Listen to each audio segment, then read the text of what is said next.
রমজানের মাসটি বছরের অন্যান্য সময়ের মতো নয়। এই মাসে ধর্মপ্রাণ মুসলমানদের কাজের সময়সূচি অনেকটাই বদলে যায়। মাস জুড়ে দিনের বেলা পানাহার থেকে বিরত থাকার কারণে অনেক অভ্যাসে পরিবর্তন আসে। যেহেতু সারাদিন না খেয়ে থাকতে হয়, তাই শরীরে কিছুটা ক্লান্তি আসা স্বাভাবিক। রোজায় সুস্থতা বজায় রাখতে চলুন জেনে নিই জরুরি স্বাস্থ্য পরামর্শ।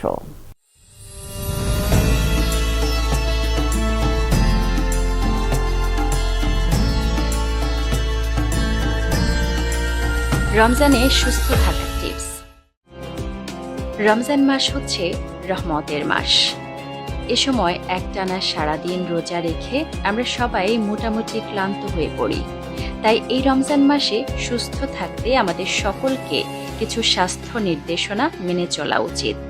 এই যেমন রমজানে সুস্থ থাকতে চা, কফি, কোমল পানীয়, মিষ্টি সহ সকল প্রকার চিনিযুক্ত খাবার যতটা সম্ভব এড়িয়ে চলা উচিত। পুরোপুরি বাদ দেওয়া সম্ভব না হলে চা এবং কফিতে সীমিত পরিমাণে চিনি দিতে হবে, কারণ মিষ্টি জাতীয় খাবার শরীরের কোলেস্টেরল বৃদ্ধি করে এবং উচ্চ রক্তচাপের কারণ হতে পারে।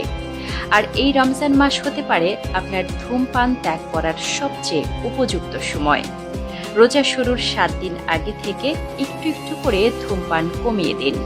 পুরো রমজান মাস নিজেকে ধূমপান মুক্ত রাখতে চেষ্টা করুন। এই রমজান আপনার জন্য হোক আনন্দময়। সকলের শরীর এবং মন থাকুক সুস্থ ও সুন্দর। রমজান মোবারক।